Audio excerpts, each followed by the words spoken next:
ইবনে জাফরের সন্তান আর এদিকে আলী ইবনে মুসা রেজার সন্তান। তাহলে যদি আল্লাহ কার দিয়ে ইসলাম প্রচার করাবে, কার দ্বারা 90 লক্ষ মুসলমান করাবে, সে কে? সে খাজা মঈনুদ্দিন চিশতি। সে কার সন্তান? আলী ইবনে মুসা রেজা, মুসা ইবনে জাফরের সন্তান। আল্লাহুম্মা সাল্লি আলা মুহাম্মদ ওয়া আলি মুহাম্মদ। ইয়া আলী ইয়া আলী। তাহলে ইসলাম রক্ষা করবে কে? কার দ্বারা রক্ষা করাবে? আল্লাহ। এটা আল্লাহই ভালো জানেন। আল্লাহ ভালো জানে।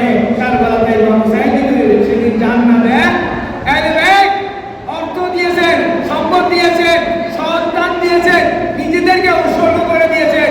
সমস্ত ইমাম বিষ দ্বারা অথবা তালোয়ার দ্বারা আক্রান্ত হয়ে ইসলামের জন্য আজকে মুসা ইবনে জাফর, আলী ইবনে মুসা রেজা, ইমামে সাদেক, ইমামে বাকের, সমস্ত ইমাম, তাদের নাম রওশন, উজ্জ্বল এবং আলোকিত তাদের নাম, যে ইসলামের জন্য তারা যে সেবা করে গেছেন।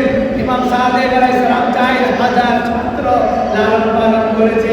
আজকে যে মুসলমানেরা হানাফি মাযহাব বলে, ইমাম আবু হানিফার কথা বলে, সেই ইমাম আবু হানিফা ইমাম সাদেক আলাইহিস সালামের ছাত্র।